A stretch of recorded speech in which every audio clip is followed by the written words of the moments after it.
righty, we're back, and now it's time. All right, let's give an applause for seeing ourselves on TV right there. A real commercial and everything going on there. I tell you, 2023, right? Okay. And so usually before we start our show topic, we have a what do y'all call it? Acronym. An acronym that details what we're going to talk about. All right. Yes. And so Abigail, if you will, give us our acronym. Yeah. So the acronym of the day is stronger. First, today's show. Before you go there, today's show is Man of Steel. Men of Steel. What is your kryptonite? Yes. What is your kryptonite? So for the word I chose for today is stronger. Mm-hmm. Silent troubles reinforce opposing narratives. Growth is evolving responsibly. Okay. So I chose that one because, if you're not vocal about what you're struggling with and you're not talking about it, you're just going to reinforce, like those negative thoughts and feelings about you. And so it's always important to grow and evolve and, at your own pace. Yes, but you also have to keep moving. And the only way you can grow and evolve is be willing to, in my opinion, be willing to take some constructive feedback, as well as just be open to listen. And I think that helps us to grow. That's my thought. Yeah, wow. I agree. Okay. You agree? Mm-hmm. All right, okay. Brother Carter, it's your show. All right. As a man, we know everything. So, we don't need to listen to nobody. Yeah, that's part of the problem. That's true. Oh, Lord. Okay, so the show today is Man of Steel. What is your kryptonite? And before we get started on this show, I want to elaborate a little bit on this. I want to see what this kryptonite means to the men on the panel there. So, Brother Tony, what does this mean to you? This kryptonite word. What is that? Is that a strength or a weakness? All I do is see Superman with the kryptonite. So I don't know. What's your take? I see kryptonite as something that disables you. Something that disables you temporarily. So if I can recognize what it is, and I can put it out there and put it in the light, then it doesn't consistently hold me down. But if I'm not willing to be vulnerable, transparent, don't think I know everything, then I'm able to figure out what that is. But if I stay in, I'm Superman, I got it all figured out, I don't need to listen to anybody, then that kryptonite can keep me suppressed for a long time and cause a lot of havoc. Hey, man, get off my shoes, man. Stepping on my shoes. You're really not. You're really not. You know what that means? That meant that you are on you in his business because you're giving him something back that he needed to hear. Oh, okay. Yeah, that's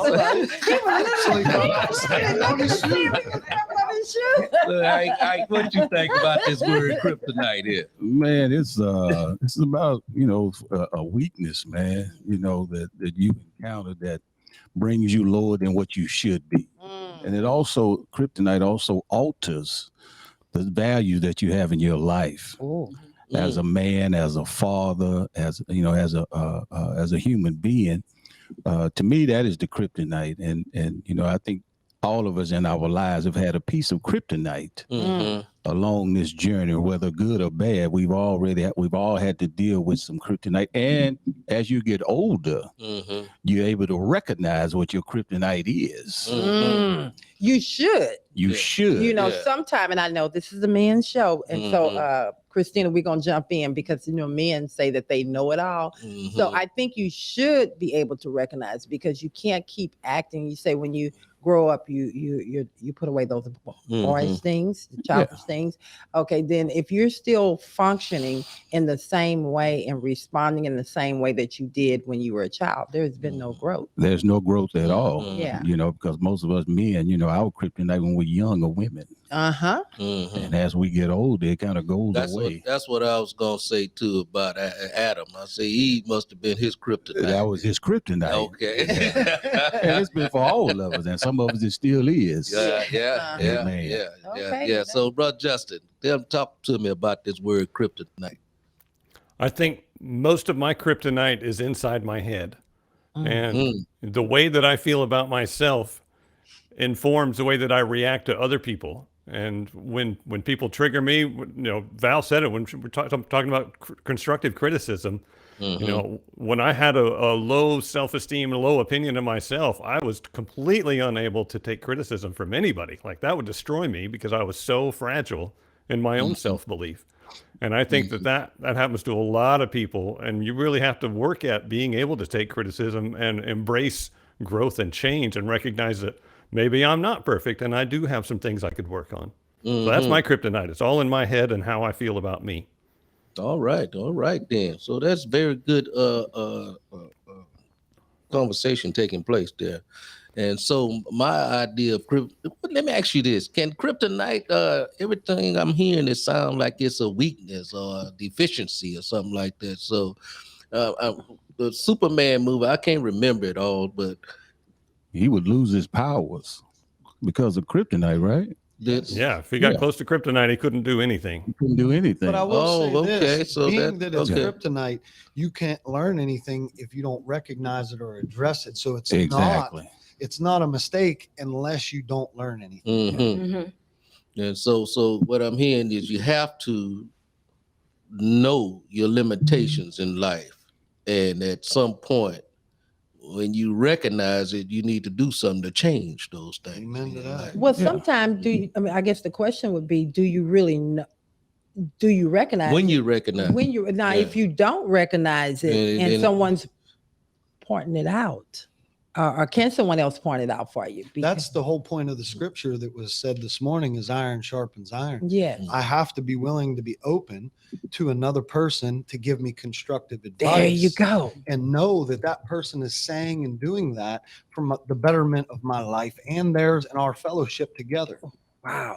I like that, because you want to jump on that? I was just going to say, just much like Superman, his enemies knew his weakness. Yes. And just as us as well, our enemies know our weakness, that is our kryptonite. That's our kryptonite. Yeah, man, that's it. Yeah. And so therefore, if someone is loving and caring about you and they're able to see that kryptonite in you also, because they love and care about you, you should be willing to hear, because that also is your protection and your covering, because you're giving free reign to the enemy. He see it. And if you're unwilling to hear from anybody else, then you become a pawn for him to misuse. So the moral to the story is Satan is kryptonite, and he knows all of our weaknesses. Yeah, he knows what makes us tick, and he knows how to get us off track with the Lord. He know how to shine those shiny objects in our presence to throw us off track. Yeah. And so we have to recognize those shiny objects as just shiny objects. Yeah. Well, I think when you just recognize it, you're just doing what you've been doing. You have to recognize it and do something about it. No. You got to see it for what it is. When you see Satan, you got to know that's Satan. No, I'm talking about your kryptonite. You understand what I'm saying? The same thing, baby. But again, no. But what I'm saying is what you saying. What I'm saying. I noticed the man show. What I'm saying is, you have to recognize that there is something there that is that needs to be addressed. There is as you said, you have an issue. You had an issue, or some men have issues when they were boys with women, and some of them never grow up. So you can't keep saying I have an issue, and you see that thorn, you see that thing right there, and you don't address it. That's your kryptonite. You have to do something with it. You can't just say it's a shiny object and move on. If women is my weakness, I need to leave women alone. No, what you need to do is get that. Another topic right there. If women is your weakness, then you need to get your house and you need to get to working on yourself. Oh, I'm sorry. I got to take a break. Okay. Just think about that. We got to take a quick break. We're going to come right back. You're taking too much time of the men's segment. Okay, but we're going to come right back. Abigail needs about a 2-minute break. And I just want y'all to think about that. And so we can really conversate on that, because I don't want to move past, if a woman is your weakness, your kryptonite, what you going to do with it? I want to come back with that. But I mean, that's just one thing. But I want to come back with that. We as men got many. A whole bunch. Many. Society. A whole bunch of Okay, we're going to come back. All right. If a woman is your kryptonite, what do you do about that?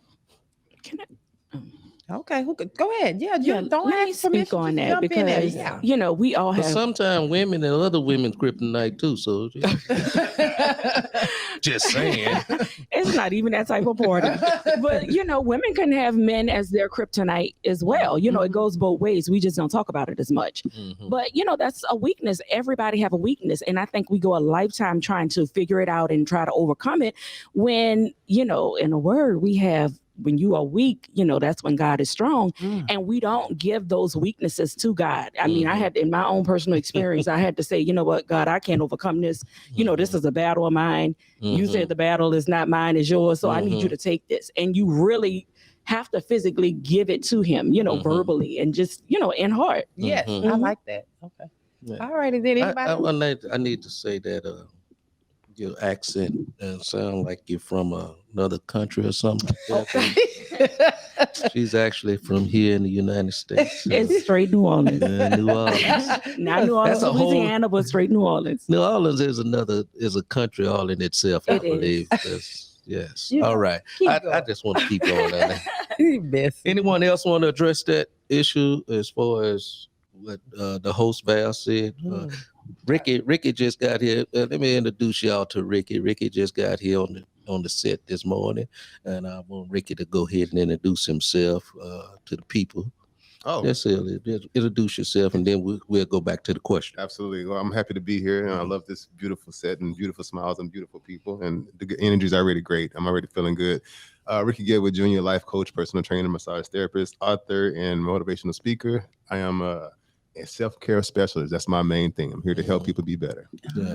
I sure got a little tightness in my shoulder area that I can use. It's gonna cost you, bro.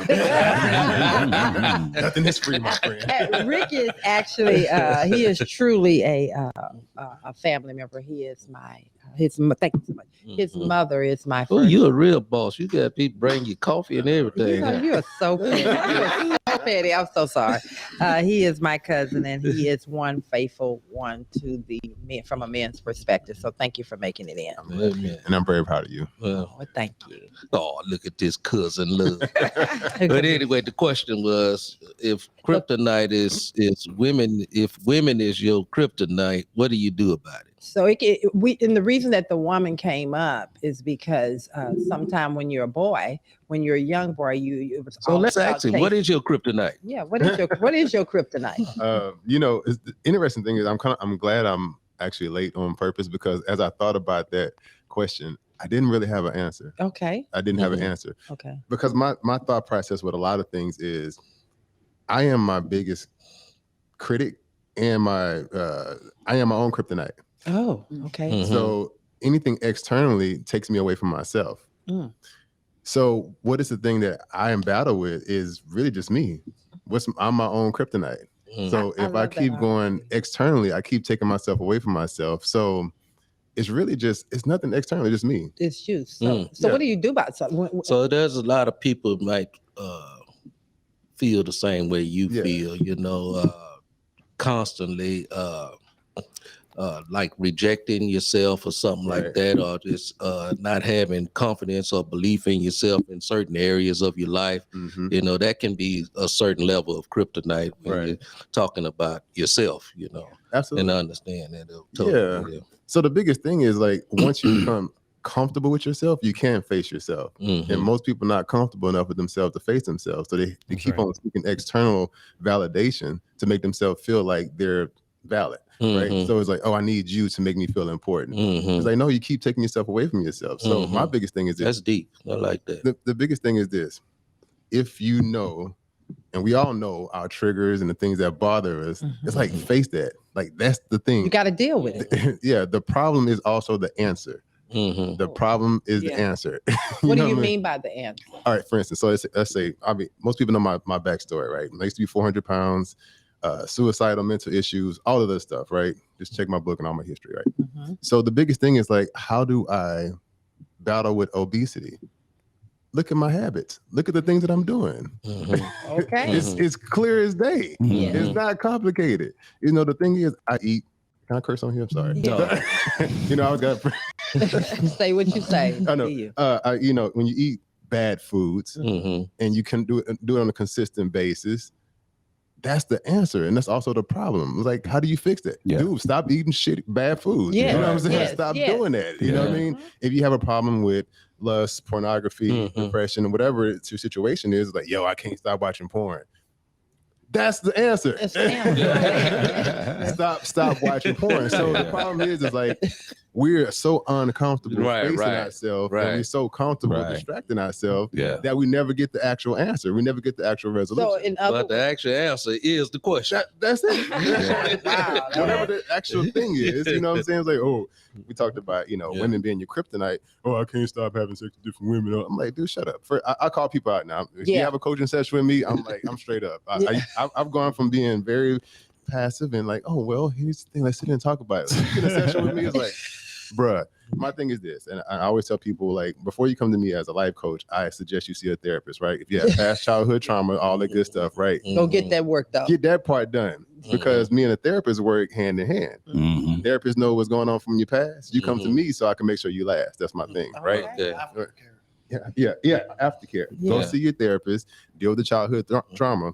And I tell people, I talk about it comfortably because I dealt with it, right? But now it's like, okay, yo, you got that out the way. All right. I like what you're saying there. I'm gonna cut you short a little bit because I want to give Justin an opportunity to speak also on this matter. I think Rickey nailed it. It's but to take it a step further, like once you recognize what you're doing, you got to understand why you're doing it and get to the what you're getting out of that. When I'm chasing women on a regular basis, women are my kryptonite. I need women. Why is that? What is that feeling that's driving that? And for me, when I was younger, I didn't accept myself. I felt like nobody ever accepted me, so I needed women to accept me, and that's how I got my value. Like if I'm good enough for you, then I'm good enough for me. But that only lasts a little bit, and I have to do it again and again and again. And it's the same thing with food and all of the things that we do to ourselves that are negative and self-destructive. It's because we're trying to make ourselves feel a certain way. And you got to address that feeling, that deficit. Like, why do I feel this way about myself that I need to do something else to change it? And that's what we got to work on to solve the problem. Wow, man. I remember that feeling the first time I hit the crack pipe, wow, man. I just wanted that same feeling over and over. And you're chasing that one feeling you got the first time. And you never get it back. It's been a lifetime trying to chase that feeling. I guess that's the same with any disorder, any addiction that you have in your life. Any kryptonite. We can call it kryptonite. Same thing. Yeah, same thing. It's that dopamine release. Wow. So that's deep. That's deep. Okay. So let me ask you something. What is weakness to you, Tony? Weakness would be not accepting the help and the constructive advice. If you remember, Superman didn't take the kryptonite off of himself. Somebody actually came in and took the kryptonite off of him. And that's the same with us, where you see the 4 men carrying a man to Jesus. We need the help of others. So if I'm not willing to hear the constructive advice, not willing to accept the help, and that's something we deal with at the foundation. If you don't want the help, I can't make you take it. Ooh, wow. That right there. Now that's a trinket. Yeah. Can you repeat that one more time? And I'm gonna ask y'all if you take your hands off the table, because everything that you move on the table and start going through the mic. We're gonna fix it. I'm gonna fix it somewhere down the road. Okay. No, go ahead. Can you please repeat that? Iron sharpens iron as one man sharpens another. We have to be willing to allow somebody else to sharpen our skills from their purview. They can see the chess table from an aerial view, whereas we're sitting at the table and we might miss something that they can see. Wow. Wow. What is weakness to you there? Ike? Let me get that was good. It's vulnerability, and I think as we go through life, we realize what those weaknesses are, and life will change your weakness. Yes, it will definitely change your life, because the way life works is there are things that happen or things that are created in your life that will strengthen your weakness. Wow. I can only speak for myself. Well, give me an example of what you're talking about there. Well, like I said earlier, my weakness was women, but then then we sit Christina next to you. I'm talking about in my past. All right. He overcame, because as soon as I came in, he You can sit down right there. Yeah, I'm saying so- it right here. And so my weakness strengthened and made me get up out there seat. You know, because I learned and I use my own self because it was my weakness in my past. Yes. But then when my wife passed and I was left with 2 small girls to raise, that weakness there strengthened because I'm raising women now. So Yeah. now you got to see them. You got a Now whole I new had to learn. perspective. I had Yeah. to learn to be a good listener, a Right. nurturer, comforter. It has to be all those things. So all those things that were my weakness strengthened me as a man. Wow. Because life would do that itself within your weakness. Wow. That's really good. Wow. Oh, That that is mighty good there. Mighty good. So, oh man, we talking about weaknesses right now and kryptonites and all that kind of stuff, man. Ricky, what you think about this here? This weakness. What is that to you? Honestly, for me, and I can use myself as an example. I stopped looking at weakness as necessarily a bad thing, right? It's just a thing. See, that's what I love about having different people on the show. You get different perspectives. Mhm. Yeah. Go ahead. I'm Right. sorry. I didn't mean that. So your weakness is not a bad thing. It's just a thing that you're not comfortable doing, right? So the thing is habits, things that you do over and over and over and over. And per his situation, he wasn't used to taking care of them girls by himself. Right. Right. So that's Yeah, not yeah. necessarily a weakness. Right. It's just something he wasn't comfortable doing. Yeah. Right? So we start looking at weakness like it's a bad thing. I'm weak in this particular area. Well, I use an example like people come to the gym. I'm not expecting you to come to the gym the first time and bench press 500 pounds.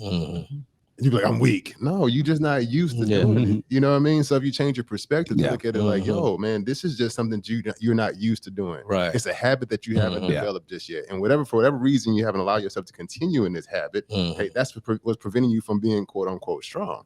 Right. So the thing that you're strong at, that's just something you're used to doing. Yeah, you only weak if you comparing yourself to me because I've been doing this for a long time. Now you made yourself weak trying to compare yourself to where I'm at in life. So there's no really and truthfully, if we continue to like separate everything like we do race, religion, politics, and everything else, you'll never be quote unquote strong. The whole goal is to be a whole person. That's the whole thing. You want to be a whole person. So you're not weak in a particular area. You're just not used to doing that thing because you can actually do it. You're just not used to doing it. Wow. So I'm gonna move on the subject. I'm gonna still stay in the weakness area of life and things like that. But from a woman's perspective, I'm gonna ask, do you think crying from a man is a weakness? Cool. Ooh, that's a Let's good sit back and one. hear That's this. a good one. They trying to set you up. I got you, Absolutely sis. not, because I feel like that's when you're vulnerable, you're actually strong. You know, because you know that is considered, a man crying as a weakness. But if you can be vulnerable in that area, I feel like you are the man of all men. Yeah. That's from a woman's perspective. Absolutely. All I right. just want to say that you speak for a very small group of women. I know. I'm actually going to step in on that too, because I have to agree too as a woman. I don't want to see my man being you're so hard that you're never willing to allow me No into your emotion. heart. Yeah. Because if you just keep this wall of man of steel, what you're shown to be, you're supposed to be hard, you're supposed to be the protector, you're supposed to be unmovable. You're still a human being. And if you never show any emotions, that tells me that we're not even emotionally connected. You're incapable. That's the real weakness. That's the real weakness. Yeah. Well, truth be told, men do cry. Yes. We just don't do it in front of nobody. And that's my question. That's where I was finna go with Justin. Now I'm going to Justin with this particular question. Is it okay? It's all right for a man to cry, but is it okay for a man to cry in front of another man? Absolutely. Oh. I think that when you respect yourself enough that you don't need to draw your value as a human being from someone else's opinion. I You like can be that. whoever you are. Yeah. And if you don't have, I'm sorry. Go I ahead. don't. It's us women. Hi. We just go there. Go ahead. Go ahead, I don't Pete. need to be the toughest guy in the room in order to know who I am and be okay with who I am. And also, like they were saying, I don't think that my ability to hide all of my emotions is what makes me a man to begin with. I think that's a ludicrous notion, and it just makes everybody pretend to be something that they're not. So if I can show you that I'm strong enough to acknowledge my feelings, and this is what I'm feeling right now, whatever it is, and that's okay that I'm feeling that way, and I'm going to work my way through it. Maybe I can help you get in better touch with yourself. I don't necessarily think that it's about a man or a woman. I think that whether it's a woman or a man that's always walking around crying, then I'm looking at you sideways.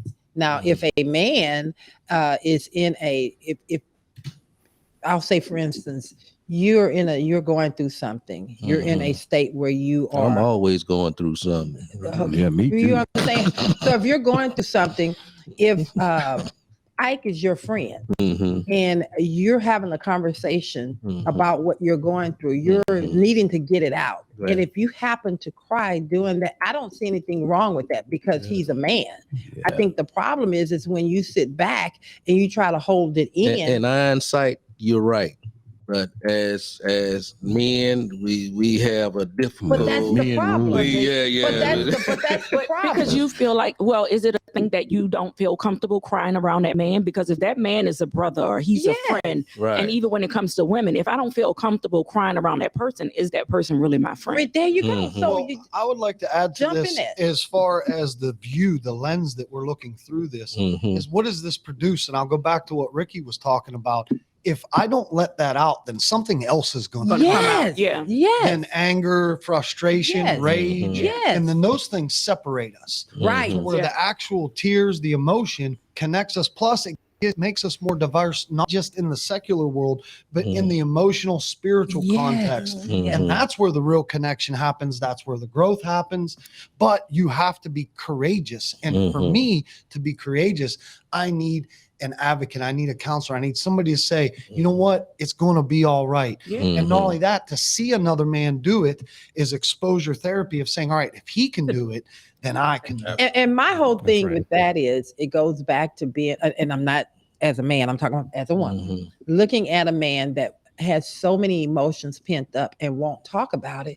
You really are still absent from the relationship. You know, you're not present in that relationship. You're just there going through the emotion. And so if you can't even express how you feel with your brother or your mate, what's the point of being? What's the point of being there? I think that's deep, and you talking to me right there, because I got a problem with just expressing emotions and stuff like that. I just had that problem all my life, but I can sit to myself. I can't talk to you about everything. Oh, okay. But I'm just saying. Okay. And so that's gonna take some, being a little bit more comfortable with myself. Okay. Which is where I'm not at. Okay. You need some therapy, Brother Carter. And, and it takes a real strong man to really get to a place like that where he's able to be vulnerable, especially before other men. And, if you was watching that game with me, that Buffalo game with me, you was gonna see me with the tears in my eyes because I felt for that young man. Okay, so then, so you see that if you can do it for the game and for this young man that you don't know, then why are you unwilling? Because I was by myself. But you weren't but you weren't by yourself. Because when I turned around and looked at you and I'm like, why are you crying? You was in there sleep. No, I wasn't. Because I said, why are you crying? And you said, did you not see that hit? And I said, oh, no, I wasn't looking at the game. But I'm saying to you, why can't y'all express? I ain't actually tell nobody I was crying. Okay. Okay. All right. So what I want to make sure we identify on the show is that crying is really not a weakness. No. It really takes a real person, a human being, to be able to shed tears. There's something wrong with an individual. Thank you for turning that mic on for me. Take a real individual to really be strong, to be able to cry. And what I was saying is, if you don't have emotions, it don't make you a real human being, it seems to me. Seems like something missing in you if you don't ever cry about anything. Well, I don't necessarily... I agree with you, but it doesn't necessarily. I mean, human being is, we all humans, but I do agree. You're not emotionally attached. You're not showing to anything. You, like I said, you're just going through the emotion. But sometimes, with men and probably in your generation, you've been taught so long not to cry. Suck it up. Don't say it. So, I mean, if you were taught that in your early years, of course you're going to grow up and it's like, okay, I'm not supposed to cry. And that's what, especially in my generation of men, it's difficult to do that because that's how you was trained. You fell down on the ground. Boy, get your butt up and get on back in there, dust yourself off and get back out there and get out there and play. Don't come in here with that crying. That boy punched you, get get your butt back out there and go fight his butt back, or I'm gonna beat you. I mean, beat you. You know what I'm saying? I would also add to that when we're young and we hear that from our fathers, that when we are struggling, the last place we want to go is to that source, because we already know what we're going to hear. So now flip the script. If me as a father go to my son and say, all right, I cry in front of him and I say, son, this is what I'm struggling with. So knowing that it's going to produce when he gets older, that he's going to, instead of go to society, he in turn is going to come to me and say, wait a second, I remember dad telling me about how he struggled with lust, or he struggled with other people and triggers and financial things. And he showed his true emotions. Now, instead of turning him over to society that may stone him or utilize him for their own cover up, for their own cover up as a deflection, now he's going to come to the source of which has his best interest at heart. But I have to clean my side of the street. And when we talk about kryptonite, one of my biggest kryptonites is that no matter the relationship, whether it's between a woman and a man, and a man and a woman, they both have to clean their side of the street. So when we say, why would a man not do this? Well, when God created Eve, he took Adam's rib, which was close to his heart. And if the heart is behind the man and she is willing to hear him and allow him to be emotional, then in turn, there's nothing that man can't accomplish. It's beyond the sky's the limits. But let's be real. If a woman is wrong, and I'm going to say this, if a woman is wrong in this day and age, in this culture, it is shameful. It is prideful. It is hurtful that they do not want to admit their wrongs. And by doing so, I firmly believe, even though as a man, I can still admit my wrongs if she doesn't. But when she does, we are equally yoked. That's fire. You preaching now, Dan. You preaching now. Let me just say this real quick, and I promise I'm done with it. You're on fire, man. I love saying this guy, man. One thing I realized that we haven't been taught is, and everybody, especially with dealing with my father, we haven't been taught how to allocate our emotions intentionally, right? You can cry, you can be angry, you can scream, you can laugh. If they're allocated in the proper context, in the proper situation, you can be that individual at that particular time, right? So that doesn't mean so the problem that we have is that we can say people just randomly cry for no reason. Like something wrong with you. Well, something may be wrong with that person. They just haven't learned how to allocate their emotions at that particular moment. Maybe they need to sit with a person and cry and let that moment happen at a particular situation. It's like, yo, I need to sit with you and say, look, I'm dealing with this particular topic right now. Let me let it out. Cool. I'm angry. Let me deal with this topic right now. Right now. You know what I'm saying? Instead of all over the place. And then now you seem crazy. I don't know if you've seen the movie Split. You ever saw the movie Split? No. When he had all these, watch it. Trust me. Check that out. Just the way he was able to transfer characters, emotions, different. I mean, it was instant. I'm gonna check that one out. Trust me, it'll change your life when just watching people. He was able to intentionally change his demeanor, his facial expression, his tone into a completely different person.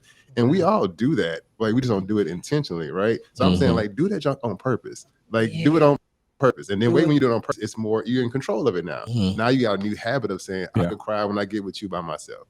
I'm good. I don't have to cry in front of you because you're not qualified to hear my cry. And that's the thing, knowing where you're safe at to do that so that you're not walking around. And even as a woman, you just shouldn't be opening your emotions up to any and everybody. That's right.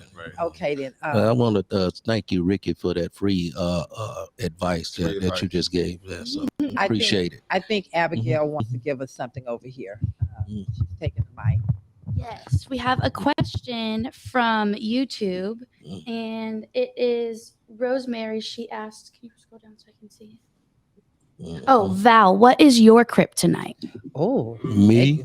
Well, that was no hesitation. Honestly, shots fired. Honestly, my kryptonite is when you express how you feel about something, whether with your friends, on your job, and then that person, or even a family member, and that person come back and tell you, no, that's not your feelings, or that's not what it is. That's a big kryptonite for me. When you ask a person a question and that person gives you their answer, that's their honesty at that moment. accept it. It's not for you. Don't ask the question if you don't want the answer. So that's my kryptonite. That's good. So I like what you said there. We're finding that kryptonite come in many forms. It comes as a weakness, and now I'm hearing it comes as a trigger, because that's an actual trigger for you to tell you how you feel, and you already expressed how you feel, then it come back to tell you, no, you feel this way. Well, but that's a kryptonite is that a trigger? that is definitely Okay. That's sure all I'm right. saying You is that sure right. kryptonite have can't- different names. That's what I'm trying to say. What's your kryptonite? That's my kryptonite. That's a good one. Well, we've already made it. Justin, I'm sorry. I know he's looking like he's ready to jump in here. Before I have Abigail take us to a quick break, because we're at the top of the hour. If you can, what is your kryptonite, since they asked me mine?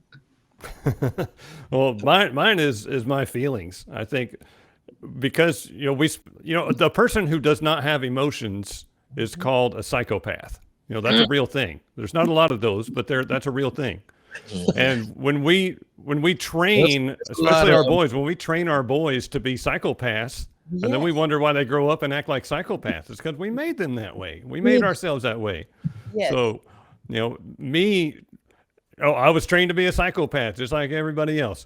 So I'm spending my adult time trying to understand my feelings and what they mean and how to deal with them and how to have them in a healthy way that's not destructive to me or the people around me. And I think that's one of the hardest things in the world, because it's been so repressed all around us. I don't have any good examples of that in my life when I'm young, any of that stuff. So just, all of the conflicting feelings inside my head that are, the way I feel versus the way everybody else looks. That's my kryptonite.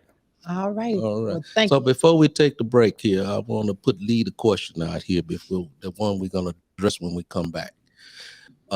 Is your kryptonite, your weakness, or your trigger ever make you question your manhood? Oh, that's a good And we'll be right back. All righty then. We can take our Hello, testing, 1, 2, 3. Here we go.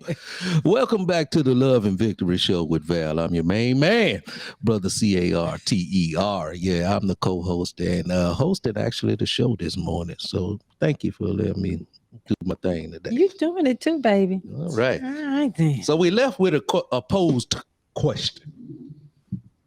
And the question was, Abigail. Well, anybody remember the question? The question was, Oh. Okay. When you cry as a man, does it make you less than a man? Yeah. That one right there. Yeah. That start right there. Say it again. Yeah.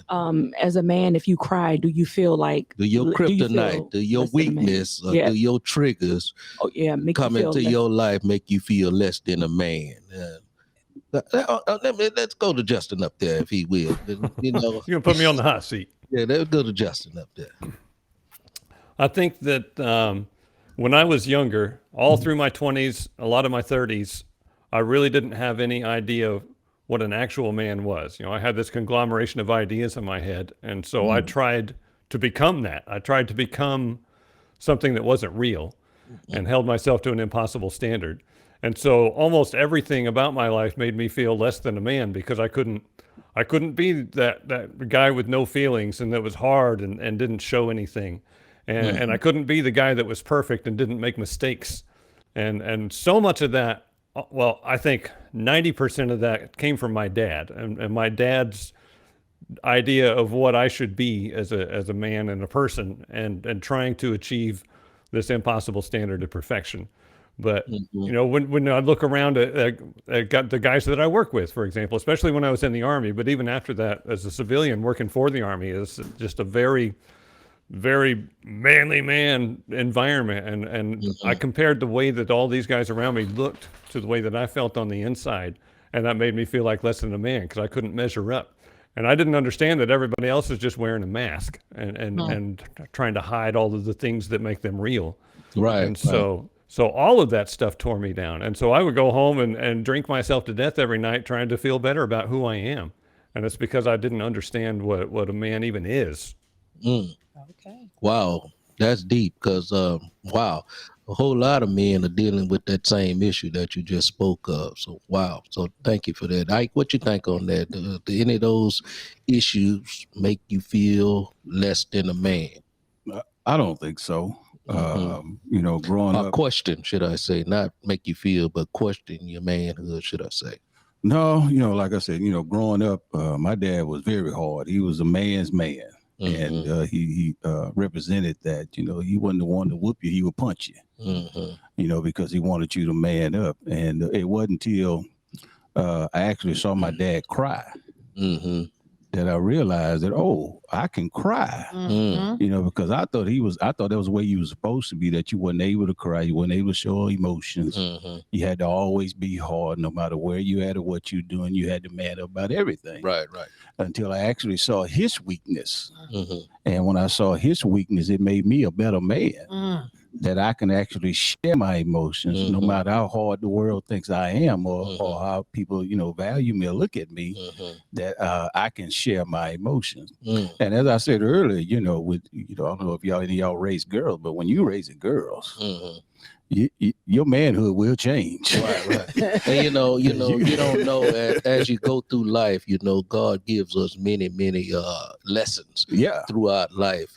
And that lesson of seeing your father cry gave you some vulnerability about yourself, not even knowing he was preparing you for the moment you was gonna have to raise these girls by yourself. Exactly. And I don't think he even realized it, because, you know, when he was crying in a room full of people. And he was crying because of the situation. And, you know, now that I got put into a situation, you know, my wife died 19 years ago, and then I'm raising, you know, my girls are 5 and 7 when she died. Now I'm raising girls. I had to learn, and because of what he did, I knew I can share my emotions. Because when you raising girls, you go share your emotions. You know, because you just can't if you don't show it, you're gonna see a lot of it. You go see a lot of it. You know? And I tell people all the time, a man raising girls makes him a better man. You know, because of all those things that we just talked about. Amen. And I like that you said that, because it puts you in a place of where you're going to have to show vulnerability. Exactly. You're going to have to be vulnerable, because girls are so emotional. Yes, indeed. And so we tend to lead off of those emotions. And if they can't feel, and the dad is their safest place. And you're teaching them how a man is supposed to protect and honor their emotions. And so if you're sitting over here saying to them, oh, come on now, move on, you're showing no emotion to them, they will not know how to deal with that. And they're going to get that guy out there. That's going to misuse them. So. Amen. Tony, I'm coming to you this time on the same question, if you will. Any of those weaknesses make you question your manhood? Used to. I'll admit that it definitely used to, but at this point in my life, I see it through a different lens, where bad company corrupts good character. And for me, I need some triggers. I need to be around people that will accept my progress and allow me to grow in my weakness that becomes my strength, as I had mentioned earlier. For me, I look at my guide, like we all need mentors. We should be mentors or being mentor. And I know you agree with that, Ricky. And for me, the greatest mentor of all, the teacher Rabboni, he cried. And I'm talking about Jesus. And to me, if he can cry, then I don't know what to tell him. And a whole lot of people don't even understand that what you just supposed right there. That very thing, Jesus wept himself. Yes. The man of all men. And more than one. Yes. More than one. Yeah. Yes. And so that's, wow. I'm going to move to Ricky before I do my input on that. Ricky, any of those triggers make you question your manhood and kryptonite or weaknesses or anything like that? Absolutely, man. Kind of like him, I would say used to. I would say 10 years ago, because I've been on this self-awareness journey for the past 10 years on purpose, and like every few months I feel like it just gets hyperlinked and activated, right? So now my mindset is this, and I like to think about the characteristics of men, like what's one thing that we actually do? We're pretty straightforward. Yes. Like we're very straightforward with a lot of things. And if men be more comfortable being straightforward, and allow the woman and everybody else to be emotional, but still stick to your ground and be like, yo, I hear you. I'm gonna allow myself to be emotional. I'm gonna allow myself to cry, but I'm gonna stand my ground and still say exactly what I need to say. Right. So for me, it used to be like being passive aggressive used to make me feel weak. Yes. You know, but isn't passive aggressive weak anyway? it is weak. Yes. Right. And I think that's what you have to own. Right. Because the thing about being passive aggressive is this: you can't. What's happening is I can't say what I want to say, so I'm gonna passively say it, hoping that you get it to trigger you, to make so you go off to deflect. Right. Yeah. So I'm hoping that you will allow me to do what I want to do. That's what's really happening when you're passive aggressive. Yes. You know what I'm saying? Instead of just saying, "This is the thing." Yes. Period. Point blank. The end. Say what you need to say. I'm gonna sit back and let you finish. But when I'm done, that's still how I feel. But let's go back to that. When you sit back, and I know this, when you sit back and you're gonna let me say what I have to say, right? Are you really listening to me, or are you just letting me finish what I have to say? There's a huge difference between listening and applying. Completely different. I can listen to you all day. Right. But am I actually applying? I can hear you, but am I going to apply what you're saying? Now that's what comes with wisdom and knowledge and being mature enough to say, I'm gonna take everything you're saying and I'm gonna tell you, I hear what you're saying. Give me some time to allocate my thoughts and apply it the way I need to apply. There you go. And sometimes do you think it helps if you actually repeat what you heard so that you can get clarity of what the other person is saying? Because let me cut you off real quick. So yes, you're and no. basically trying to see if you're really understanding what I'm saying. Right. So yes and no. It only depends on how a person understands and learns. Right. I know how I learn. So I have to tell you, look, I hear everything you're saying. Right. I received this part. Everything else you said, let's save it for another topic, another day, because I need time to process that particular That's thing. the word I was finna come with. You know, 'cause you got to get to a place where you say, I can hear what you're saying, but am I really processing it right now? But I think that if you take that piece, and then since you're saying everybody learns at a different pace, how about the person that's trying to get you to understand, if they can just take a piece of it? Is this still in line with my question about manhood? We're gonna wrap it back up. Yeah, we can. So if you take a piece of it, of what that person is saying, and you regurgitate a piece of that, then that's the piece we're addressing right now. We'll come back to the other stuff later. Yes. Okay. Yes. But here's the thing. In addition to that, this is the whole beautiful thing about being in an actual relationship, because I can understand what you're trying to convey over to me, and you can understand how I'm trying to give it back to you. And that doesn't. Here's the thing. The problem is when most people they're trying to communicate, they're trying to dictate instead of communicate. True. Right. It's like, I need to communicate to you. Don't tell me, hey, you need to hurry up and learn like this. It's like, that's not how I learn. That's true. That's true. So give me time to process this. And that's real good. Just the beautiful thing about being a man and being confident, and being able to say it, hey, I'm done with that topic. And if you continue on, you're going to see a whole nother part of me, because now you're frustrating me. You know what I'm saying? Okay. And at that Which is a whole nother topic. So moving to let's stay in what we're talking about. So back to the trigger part. Not being able to say what I need to say used to make me feel weak. Okay. Right. So that's how we wrap that back around. Okay. I like that. I like that. Yeah, not having a voice. And I've listened to all the men on the show. You're out of camera view. We want to see I've you. listened to all the brothers on the show today, and they all pointed out one thing that they used to question the manhood concerning weaknesses, kryptonite, or triggers, or whatever you want to call it. And so I'm gonna stand for the brothers that still feel that way, that still questions, your manhood at times in your life when different situations may come up. Sometimes I may question my manhood if I can't protect my wife in a certain area. Something come up like that. I've heard many stories where, somebody come and grab a man's wife, and at gunpoint or whatever. Oh yeah. Yeah.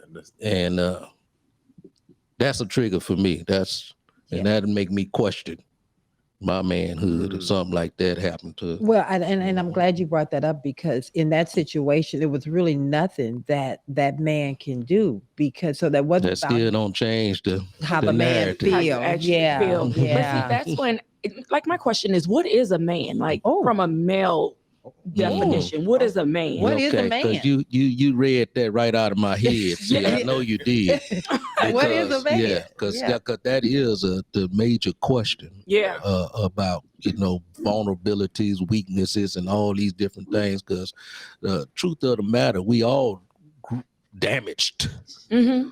As men, especially what if is a man? we look back at where we come from in our lives, how we were raised, and who raised us, and most of us come in here just as damaged as we can be. And I personally can say I am a product of some damaged material coming up in life. So so trying to define who you are as a man and what is a man, I had to go to scripture to find out what a man is about, being a man and being able to cry and all these different things, because you didn't learn that growing up. Mm-hmm. I think that's what makes you so special and why I love you so much is because the one thing about you and myself, we are transparent. And I think when you start to just be honest with who you are and where you are in life and not worry about how someone else is going to view you, then that's the strength. And I think that's the strength of a true man, in my opinion. In my opinion, I mean, when you say about scripture, the scripture that pops up in my head when Jesus said, I am that I am. Thank you. And it's just like, as a man, and I wouldn't say this all the time. Just go ahead. As a man, I feel is a person who can stand in exactly who he is at that moment with strengths and weaknesses, with his past and, everything that he's battling with. I am that person. Like I am a man, that does not take away from me and that does not, add value to me. I am who I am and I'm living in that. Of course, I'm trying to overcome it. Of course, I'm trying to grow and be better every day, just as any individual, in life. So I believe for me, a man is a man who stands in where he's at. Where is it? Ooh. Absolutely. And when I say scripture, if you go to scriptures, you see the love of Jesus in the scriptures, and most men see that as a weakness, actually. Most carnal-minded men, should I say, not spiritual-minded men, but the carnal-minded man will see the love of Jesus, Jesus embracing another man, hugging another man, and all this kind of stuff that Jesus does and do throughout the Bible. And they will see that as some kind of weakness. And what I see in the church is men being opposite of what Jesus is. They thinking they need to be tough, but they in church. They under the guidance and the following of Jesus Christ. But the love and the compassion and all of these things that Christ stood for, you don't see it in none of these men. And so I question that sometimes. You're not led by Christ. People have the Holy Spirit and stuff, but are you led by the Holy Spirit? Because you're all tough and you got this tough exterior about yourself. Y'all just jump on in here. Y'all gonna be left out of this conversation. Come on in here. But Justin, I'm gonna go to Justin right quick. So if we will, what you think on what I just spoke of on that, Justin? 100% on all of it. I think that strength is the ability to withstand pressure. And I think that a strong man and a strong woman is the same definition for me. It's someone who knows who they are and why they believe what they believe. Like if I have this belief system and I don't know why I believe it, it's just what my parents gave to me. I've never questioned any of that. I'm not being who I am. I'm trying to be somebody else. But when I examine all of the things that I believe and I know why I believe those things, and then I hold to those things no matter what someone else thinks. That's being a man or a woman. I think that's being a strong person. Yeah. So, because I think you guys all spoke of the same thing early during the show about being you in your weakness where you're being strong. And that's what I believe personally, what make you a unique and a real man, being able to stand up even when you're weak. And it's easy for a man and everything going okay in life to stand up with his chest out and then like he's so macho and he's this and that. But I thank God always do something tricky. Yeah. God did something tricky when that game was Monday night. Mhm. Game was, Yeah. and he had grown men on national TV Crying. shedding tears Yes. over another man. Yeah. See, that's God. Yeah. Yeah. That's Exactly. God doing some things. Exactly. He want to show you something. That's right. And I'm glad this show lined up with what's going on today. So wow, that was deep. Go ahead, host. I think I want to turn that same question over to Ike, saved and silly. What's the question? The question, he know what it was. The same question. A man is what I've always said are the 3 P's: Okay. provider, protector, and pastor of his household and of his life. As you know, she said earlier, you know, a man will have to be in Christ. And, you know, you can't live like Christ, but you can be Christ-like, you know, along your journey. And I think as a man, and I can only speak for me, because of, you have to be transparent in who you are and who you were. You know, I tell, you know, young men all the time that, you know, and older men too, is that your testimony is not where you're at right now. Your testimony is where you came from. All right. You know, so don't start telling people I've been in church 30 years. Right. Come on now, Pastor. You know, I pastor this church. You know, no. That's not what I want to hear. Yeah. I want to know how God moved you to this point. So tell me about what happened 10 years ago. You know, I think people kind of leave that behind because they don't want to open that up. And they want to give their money. They never want to tell you about the test that they went through to get to the money. They just want to give you the money version of it. Exactly. Yeah. And that's what we have to do as men is you know, let people know that, hey, you know, 10 years ago I was this, you know, and don't look at me then, but look at me now, you know, and I think we forget to do that because of some things in our past. We may not tell the whole story, but we can get a good view of where we were, you know, before, you know, we started this Christian journey. Yeah. I'm glad you brought that up because you just stepped on my toes, and I'm gonna get the show back to y'all because I had an opportunity to give a testimony to a homeless man, and he's on the corner every time I come in to work.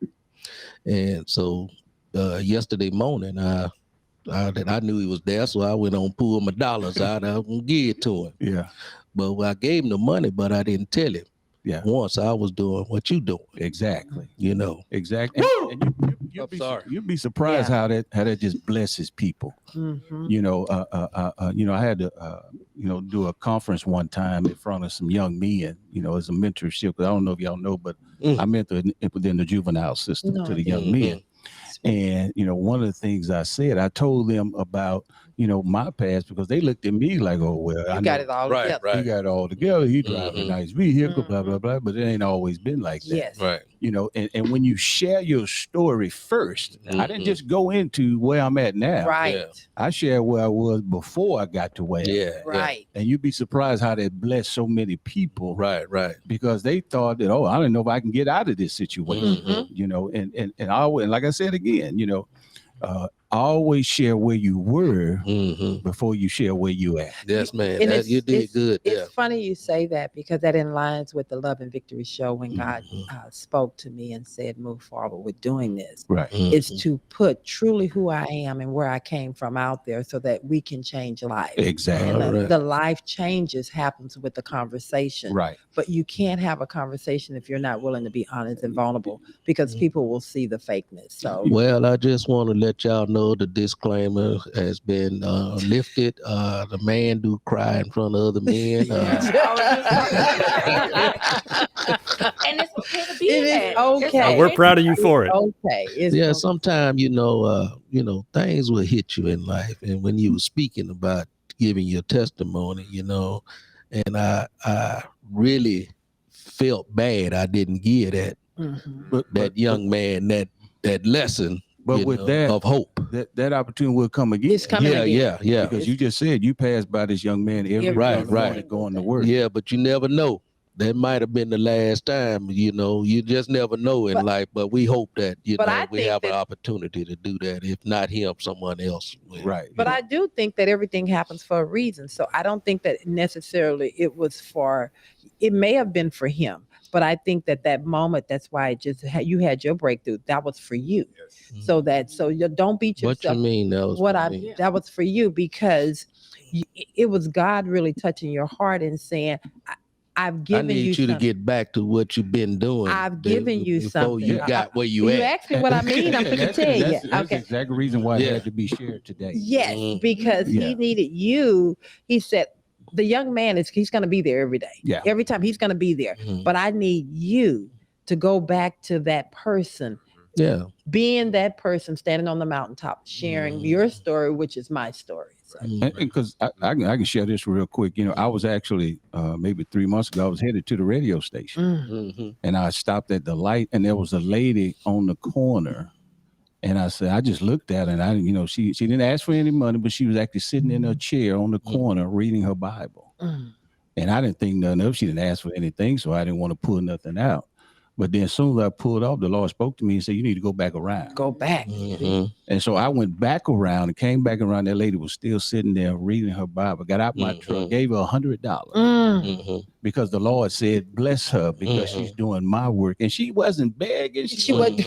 But I was obedient to go back around Mhm. and do just what the Lord had said. And that's the whole thing in this walk. It's just, and right now you're being obedient because he said something that triggered something in you. So what you did, I guarantee you, someone got blessed. Yeah, Just exactly. in that moment. Yeah. So, In yeah. addition to, let me say this real quick. That's what it's about. What Mhm. what we were talking, what I was mentioning earlier, which is like the problem is the answer, and Mhm. don't Right. live in regret because Mhm. you were feeling bad for something that you didn't do in the past. Yeah. Mhm. It's done. It's done. Yeah. Like now, moving forward. Oh, I remember that last Yeah. time I didn't Yeah. do that thing. Yeah. Now this opportunity is happening again. Let me Yeah. go ahead and Yeah. Let me solidify share. that. Let me do that right now. Yeah. And one thing I like to say is I feel like we as a people haven't accepted the life process. Mm. You know what I'm saying? And kind of tagging on what is a quote unquote man. It's like you can't try to look at this anatomy and say that's only a man. Like it's the process of being a human that makes you a particular person. You know what I'm saying? So then we can say simple things like that's a real man. You can say that because that person has actually been a real human. Yeah. You know what I mean? Yeah. You can Man. say that's a woman. No, that's actually a real woman because they're being a full woman. You know what I'm saying? They're being themselves. So the whole point is to be yourself 100%. Then you can be a real man based on your Because your true man. Yeah, you're Yeah. you may be at. Wow. Wow. Okay. So moving forward, Ooh, that was deep. I enjoyed it. what does being a hero mean to you? Oh, I'm gonna go back to Ricky on that one since he was just talking. yeah. A hero for me, again, actually, I just So being a hero or being strong, Yeah. because you look like you work out and you fit and everything like that. And so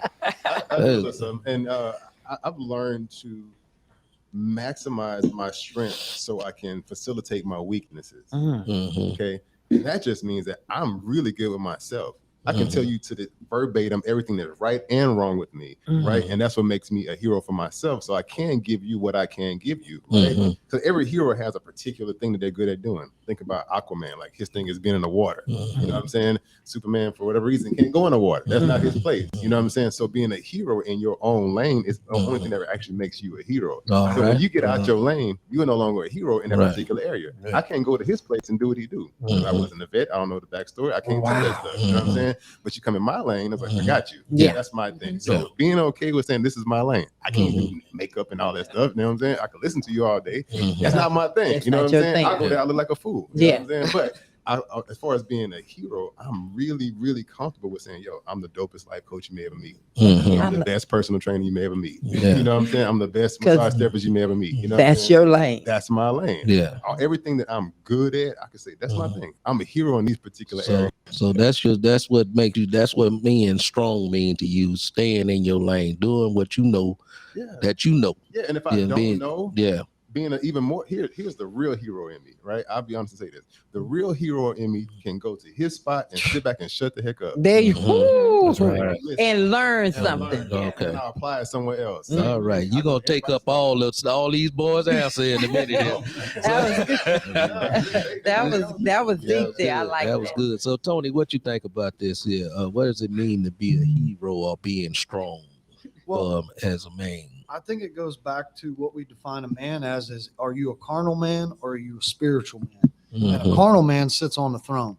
The spiritual man is learning, as Ricky says, he's not on the throne. He's learning. Somebody else is teaching him and guiding him. I will go back to what you give somebody, and Ricky hit on it, is that you're going to leave somebody with something, or are you going to take something from them, either inadvertently or on purpose?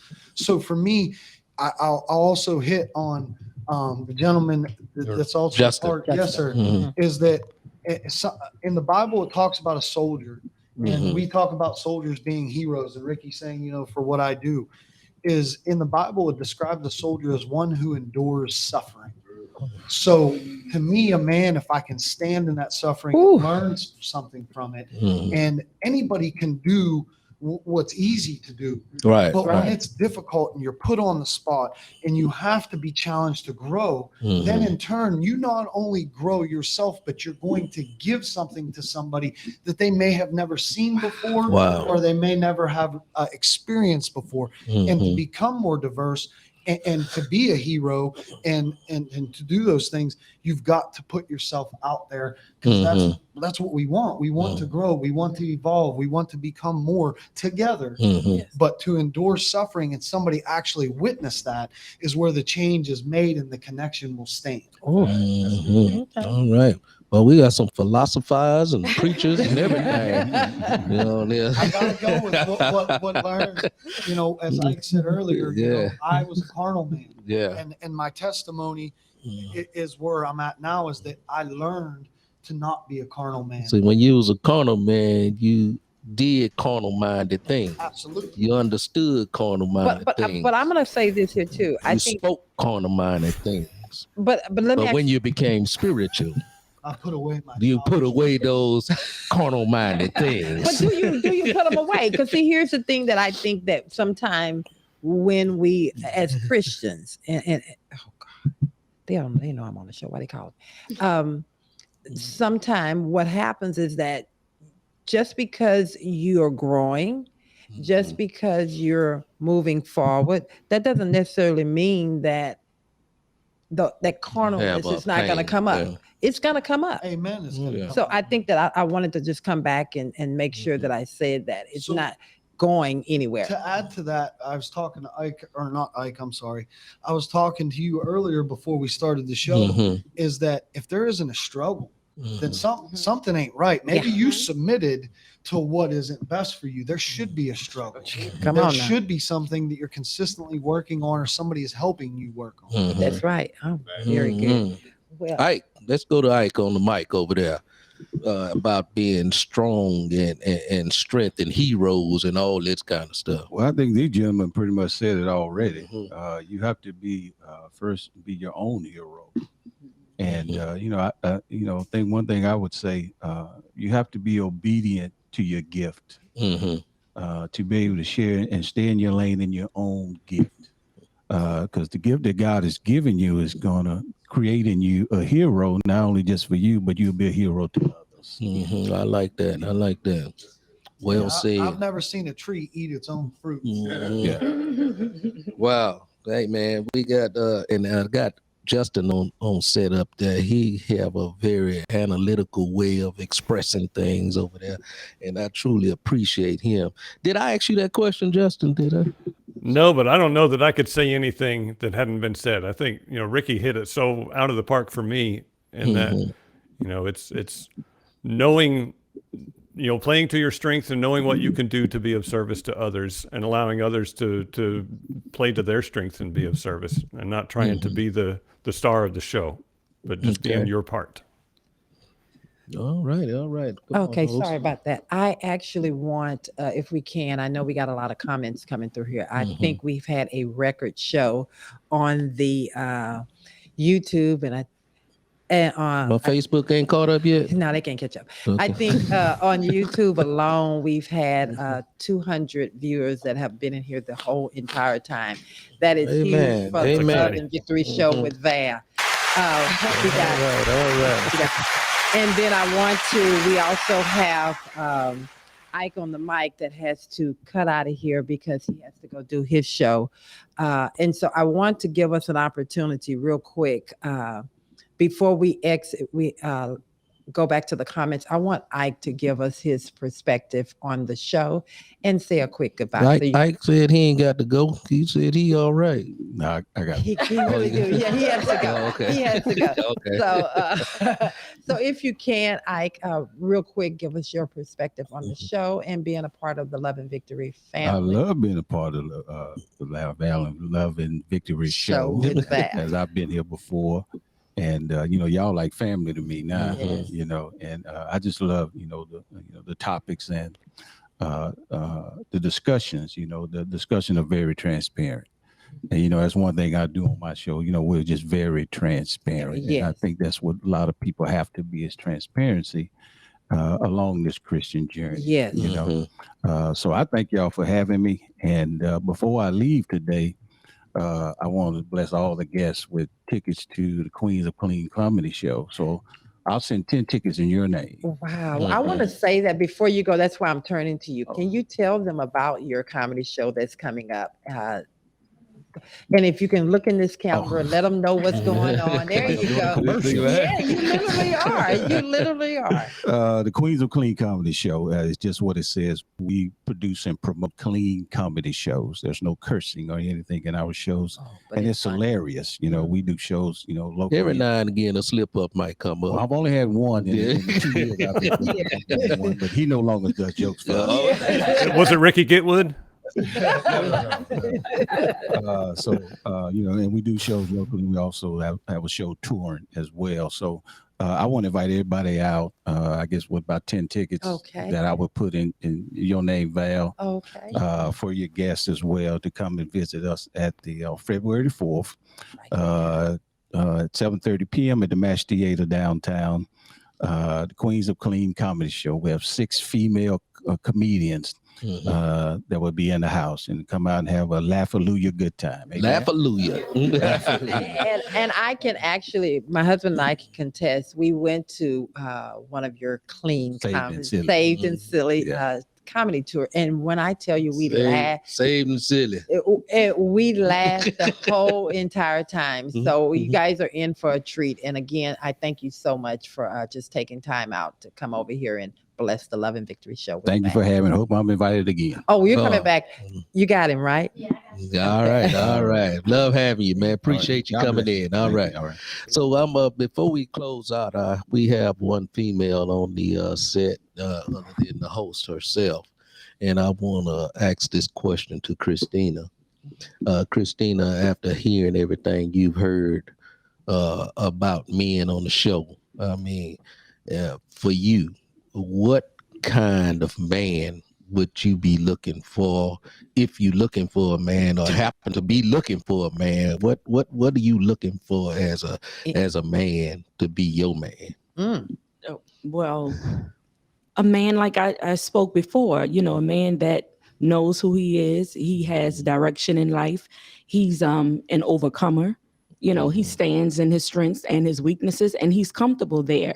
Just comfortable with his I don't want to say transition, but his process. Comings and his going. Yeah, he's comfortable with his process, and he has vision. He understands that he may be weak sometimes, and he knows how to be vulnerable. So for me, okay. Do it matter if he black, white, or indifferent? It doesn't. It doesn't matter. Okay. Well, I see. When we ask that question, I'm going to go to this here because again, that goes. That's a disclaimer. When we ask that question again, we're limiting God. And if we're trusting God, we're not putting titles and tags on it. You want someone to have the heart of God. Absolutely. And if he has the heart of God, and he's going to come to you and he's going to treat your heart right. So we shouldn't go there. Okay. Because I never had a list. Well, years ago I did when I was younger. but never had a list of, oh, he has to be like this, he has to be this size, he has to be this color. I just give it to God because one time that was my kryptonite. You know? Yeah. So there's a lot of women out there have this this opinion of what they see they man's supposed to be. They know how tall he's supposed to be, how And we're not complected we're not up here trying to find her no man. No, I'm just saying. I got a man. There you go. I got one. There you go. Tell her. We ain't talking about that. She got a man. Her man is okay. You getting off subject, honey. You getting off I subject. know. I'm just messing with you. But I do want to go back to this. What I was saying earlier, as the host, we have quite a few. It's been so busy. You have a few comments you want to read off? I kind of wanted to do something a little different because there's so many that has. I just want to hope that we can just give some shout outs to some of the viewers because I think it's been quite a few, correct? Okay, no, I know, but that's not what I was trying to do. You don't want me to host my show. You want to do my show, huh? Okay. I know, darling. I know, darling. I think on here it's not that it's just too many people to give shout outs, and I don't want to leave anybody out. You're gonna do it if you give comments. But if you can grab a couple of the comments in there, if you could, and just kind of read them out for me. Thank you. Yeah. You are the host. So, you know, we got a lot of viewers this time. So we've got a lot of comments, people saying they appreciate us. I saw one that says everybody looks good for 2023. Okay. So we're looking good. Joseph Sanchez says, I think my biggest weakness is not being able to trust people completely. It's a very problematic thing in my daily life. So we got some people just kind of telling us their weaknesses. We have another comment. Abraham says we're doing great. Okay. I think that, and I like the Shout comment. out. I like the comment that the young man said. He says that trusting. And I'm glad you chose that question because I think it all goes right back to the kryptonite. People feel comfortable sharing their pain or their heart or whatever when they're comfortable. And so it's okay. And I think a man or a woman, when he's being vulnerable, he has to be in a comfortable place and they cannot be judged. So I like the fact, and it's okay. Yes. Hold up your mic. Something. Yeah. The thing about trust is I stopped focusing on trusting people and I started accepting people. Yes. Okay. So when you trust the person, you have these expectations of a person. You know, if I just take you for face value, like that's who you are, I already know what to accept. You know, I accept that. So the problem is that we want people to do things for us that we're not doing for ourselves. Right. And so I trust you to do this. Come on. Now, elaborate. Beautiful. You can elaborate on that. You can elaborate on that one. Now, you say that again. So we expect people to do things for us that we're not doing for ourselves because we feel like we can't do that particular thing because we're not quote unquote strong enough. Kind of goes back to what I said earlier. It's not that you're not strong enough. You just haven't developed a habit of doing it over and over and over until you build up that particular strength, right? So now I'm trusting you to do the thing that I feel like I can't do for myself, but actually I can do it. I have developed the habit of doing it. So now I no longer have to trust people. I have to accept person, but like you can't help me in this area. So it's cool. But you trusting me to do the things you can't do, but you're holding me at a higher standard and you handling yourself. So what I say is like like even Eric Thomas said it the best. It's like you owe you an explanation. You owe yourself. You know what I'm saying? I want you to do the thing that I'm not even doing. I'm not holding myself accountable to do. You know what I'm saying? So like, why am I expecting you? I'm mad at you because you're not doing that thing, but I'm not even doing. I'm not even doing. You know what I'm saying? So same thing with weight loss. Like I tell people all the time, look, weight loss is one thing, but I always say, look, if your habits aren't displaying characteristics and a factor of you losing weight, that's not the problem. It's your mentality. It's your mindset. Right. Your mindset is not there at all. So I can give you a meal plan workout all day. But if you're gonna still eat. So if you want to be happy, stop looking at other folk to make you happy. Look at yourself. And if you want to be loved, stop looking outside of your own self. Start loving your own self. You only attract who and what you are. So if you keep on bringing on negative people with negative attitudes, negative mindset, that's who you are. That's what you're projecting more than anything else. That's what people see. Bring it over and over and over. So change your mindset, then you change the people you're around. Wow. You have something for us? Yeah, we have somebody on YouTube. They said, Stephen Robart said, actually, hey, Stephen. We trust when we accept someone from heart. And it can become difficult to trust again, and if it's broken over and over again too. Okay. So I think what he's saying that, repeat that one more time. It says, actually, we trust when we accept someone from the heart, and it can become difficult to trust again if it's broken over and over again. And there's another comment too that's from Terry Alexander that says, Hey, Terry. it says, it may be an old saying, but trust is like a mirror. Once it's broken, it can't be fixed. Well, I almost don't. I don't want to say I don't agree with. I'm just going to say I don't agree with her, because you can repair something that has been broken. You know, it may take time, and it may take a lot of work on both sides, because if I do believe that it can be repaired. Yeah, and I'm gonna say this to say that, you know, if you don't learn how to retrust, you're gonna take that same damage from the last person to the next person to the next person, and you're gonna keep on trying to figure out, how come can't nobody love me? No, because you keep bringing your pain and your hurt from that person prior to your previous and to your future.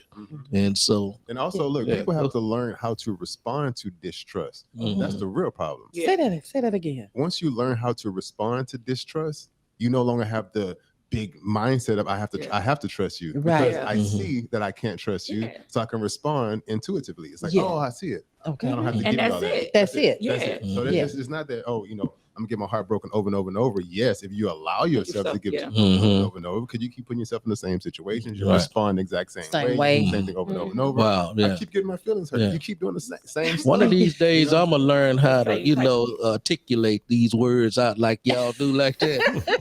When I do that, boy, I'm gonna be one bad boy. I think.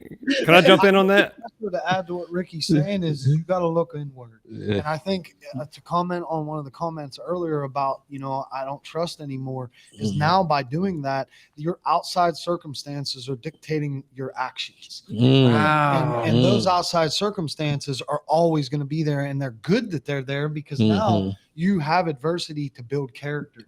It's interesting to me that in court, when you stand up and you testify, that you raise your hand and you say, do you swear to tell the truth, the whole truth, and nothing but the truth? So help me God. Because there are people who are going to judge you. And what they don't realize is they are not judging you. They're judging themselves. And you're taking it on as if what they're judging is you. No, they're judging themselves. 90% or greater of the time, if somebody doesn't like something about you, chances are they don't like that about themselves. Come on now. Come on now. That right there. And I know we got to close this show out, but I want to hear from Justin on that same subject. Before Justin said, guess what? We don't have to rush. Okay, we don't have to. Come on, Justin. I know we don't have to rush out, but I do. Everything is overtime after 10 o'clock. So I want Justin's view on this while we're still within the frames of the hour. All right. Well, I think you guys have covered a lot of it, but I would say if you're getting burned over and over and over, you need to look at the people that you have in your life too. Oh. You really have to look at Justin yourself. Keeping everything all short today. What's going on with you today, man? We got a big panel, man. I'm trying not to hog the floor. This is your hog. Come on in here. When you surround yourself with people that are going to take advantage of you and hurt you, you're going to keep getting burned. And I think once you gain self-respect and love for yourself, that you stop allowing those people to be in your life. And, you know, some people you can make allowances for, but some people just need to be cut out. You know, some people aren't going to change who they are. And when I love who I am not allowing that in my life. You got to go. And that's a darn shame. Most of those individuals are your immediate family. I think, but I think that's the problem. I think people feel that because they're your immediate family, you have to keep them in. You don't. You have to come to a place in your life that if it's if they're bringing you pain, they're bringing you discomfort, they're taking your joy away. You have to take control over that situation, because you're no longer good for the purpose that God has for you on this earth.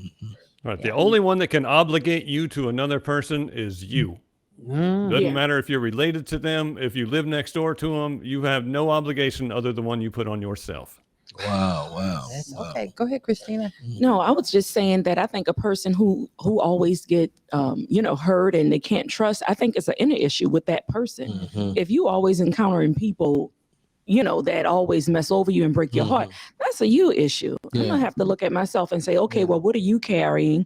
Do you have a spirit of offense? Why are you always gravitating towards people that's gonna hurt you in any type of way? Like, that's a you issue. It's unresolved trauma. Absolutely. Yes, and it's going to continue to fester until you deal with the root of the problem. Absolutely. And I could try to save you or try to perform surgery on you, but if you myself. don't allow me, then you're going to hurt me. Yeah. Oh my God. I think this has been a fantastic show. I tell you, I want to take an opportunity to thank all of those on YouTube, Facebook, what else, Instagram that have joined the show today. I know that some of you probably going to get off at the 10 o'clock hour. We hope that you will stay on as long as we are on. But however, we do want to recognize, amen, some of you. And if Abigail, I was going to call you Christine. If Abigail would just give some shout outs to just a few people on here, at least 5, at least, if you will. Yeah, Christian's been on the comments. Any names you've been? I noticed we have Abraham has been commenting a lot. So thank you, Abraham. Yeah, we've had a lot of people who. Guillermo's also been commenting a lot too, I've noticed. Terry said that they're starting their 2023 with the show. All right. Thank you, Terry. Thank you, Terry. We've had a few people. Tish even said that she'll be looking out for us in 2023. Hey, Tish. I think one of the things that God always shake things up for a come up for him. And I can say that he has been shaking up the Love and Victory show for a come up for him. If I think back to, first of all, I want to give a special shout out to my co-host, my husband, because he has to deal with a lot of the shakeups for our come up, because God continues to just say, do this, do this. He speaks to me through this because he gave me the vision. And I'm grateful that my husband is man enough to, there's a time when you have to lead and there's a time when you have to follow. And he recognizes that he's following God through me. And I'm grateful. And our mornings are not always easy because Satan loves to come jump in the middle because he does not want this show to go on. But we press through it every Saturday morning for the people that God is sitting this way. And I can truly say I see the fruit of God. I see the fruit of our labor. And thank you, Lawrence. God bless you. I want to say something else that's really special, that's mind-blowing for me. I took the crew out this week to Little Rock, Arkansas. They got to go and travel and have see what I do on the business side and meet some of the people. And they drove down and I flew down, but they were able to really spend some time understanding what this whole journey is about. But it was mind-blowing for me because during that time, Christian came up to me and he said, look at our numbers. Look at our numbers. Look at how they're growing. And as I looked at it, I'm not really looking at the numbers. I'm looking at God's promise. Yeah. And I'm saying to someone that is listening out there, when you are getting out here on a journey and you're starting something, it looks like nothing is happening behind the scenes, but God is doing something amazing. But before he exposes you to it, he wants to see that you trust him. And will continue on the Love and Victory show, trusting him. I would say to my husband, I don't care if it's just one person that shows up, I'm going to trust God. And so thank you guys for showing Trusting up. the process. Yes. Thank you guys for showing up. I know the women kind of took over the men's show this morning. And I know I want Rickey to give that same analyzation that you just gave about staying the course, but I want you to do it in a health perspective. Oh, absolutely. Oh, good. Yeah. That's a good way. Thank you, babe. Yeah. See how y'all work good together? Yeah, we do. We really do. I like that. One thing I love about myself and being my ability to coach has nothing to do with my certifications, licenses, all the other stuff. It's just my actual experience. You know, being 400 pounds, being on all type of medication, hypothyroid, blood pressure, cholesterol, schizophrenia. I've had it all. Right. And that's why I keep saying over and over and over, once you accept yourself as a human being, you value yourself so much more. And then you can start doing intentional things to make your life intentional instead of just doing a bunch of random stuff. Like, so let me ask you this. What if you looked at yourself at 400 pounds the first week of your working out, trying to lose weight, and you didn't see nothing change? I'm glad you said, because I was literally finna go right there, right? Because the goal is to not only value yourself first, right? But then seeing not just potential, but understanding what you're capable of, right? And I keep saying over and over and over, you qualify yourself for the thing that you want. Once you understand, like, yo, I am a freaking amazing human on this earth. Like, my body does things voluntarily, involuntarily, and it's just magic. Like, it's magic happening in our body all day, every day. You don't even realize it. Like, your heart is beating by itself, your kidneys are functioning by itself. Everything is being, like, this stuff is happening right now at this moment. And we take it for granted, right? So I started looking at it like, yo, I'm really a walking magical universal machine right now. Wow. Yes. Right. So when I started looking at it like that, I'm like, why would I destroy this beautiful universe right here? Why'd I destroy this creation? You know what I'm saying? I ain't even going to the deep in the creation story, but like now I start looking at like, okay, so now I see what I'm fully capable of. Okay. And I look at my body when I was 400 pounds, I looked at myself, I was like, I am not doing myself any due diligence. I am looking like I don't care. That's right. Treating myself like I don't care. Right. So I started changing my mindset. Right. There's no reason for us to be on medication our entire life.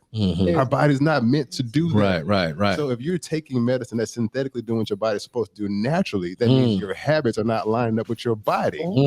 Right. So now your body is saying, look, I can function without no food, without no medicine, with anything else. You just give me the bare minimum things I need to function, and I'm totally fine.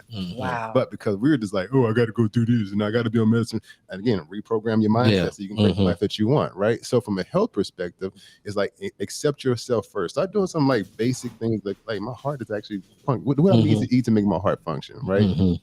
I think that is. But this is where I wanted you to go. I wanted you to go to this place where she was talking about being consistent and doing everything you're supposed to do. The numbers are up. You looked at the numbers at first, even to just one person, that one person turned into two people. But if keep on progressing at what you do in life.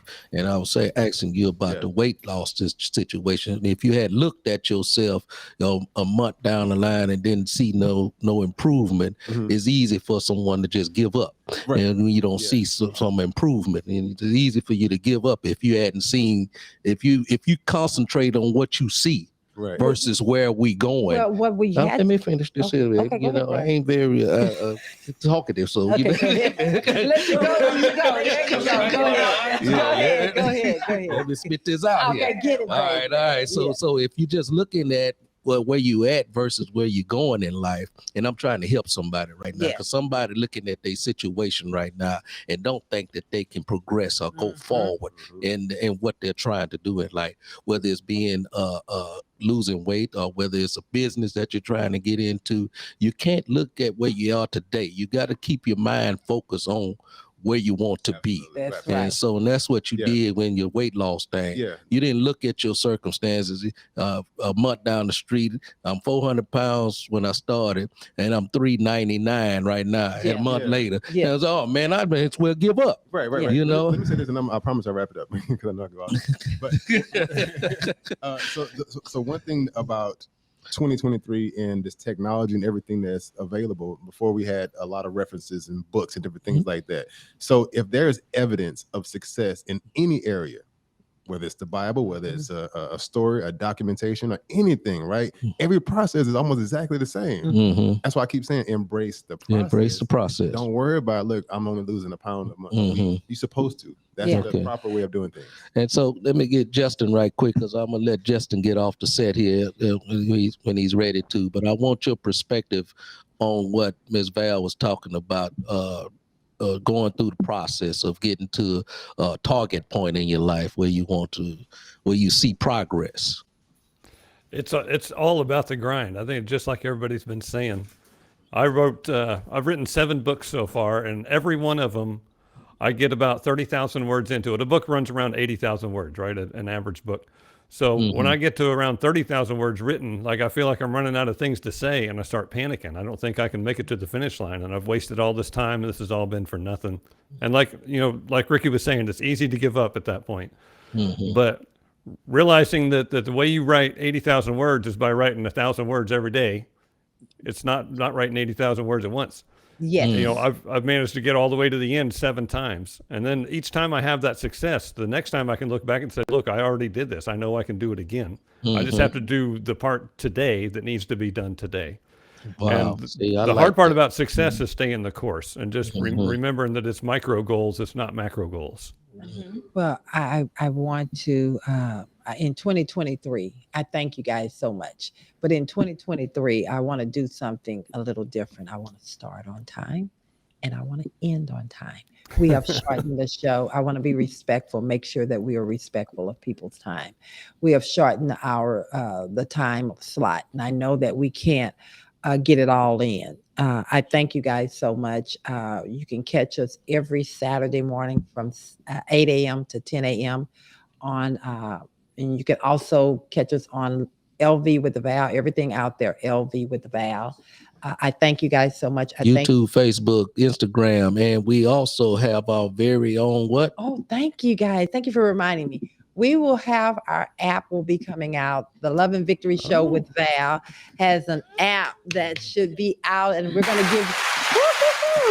Yes, and so you'll be able to go in and click on the app. Give us about 10 more days. We're going to do so. The next show we'll come back through. We'll highlight the app coming out, and then it will be in on the Android as well as the iPhone. So we're moving forward. And then we have another surprise coming. God is just doing some amazing things so that he can get his word and his message out. Stay tuned to the Love and Victory Show with Val. Tell your friends, tell your family. Just leave us your comments, good and bad. We'll take it. And be sure and tune in every Saturday. We don't have a man's perspective every Saturday, but we do appreciate you guys showing up on the first Saturday of every month. We will have a male's perspective, and we do enjoy and wish you would come in and view us and listen to us and see what we have to say. Get your husband and your boys and all them on your nephews and all them to get on the show, and you just may learn something about being more of a man than you are today. So like that. All right. And if you guys can look at the and camera on every third Saturday, the women's perspective. Yeah, well, we kind of give a perspective all the time. Yeah. Justin, thank you so much. We appreciate you. Love you guys. Bye-bye. Thank you guys. Bye, everybody. God bless you all.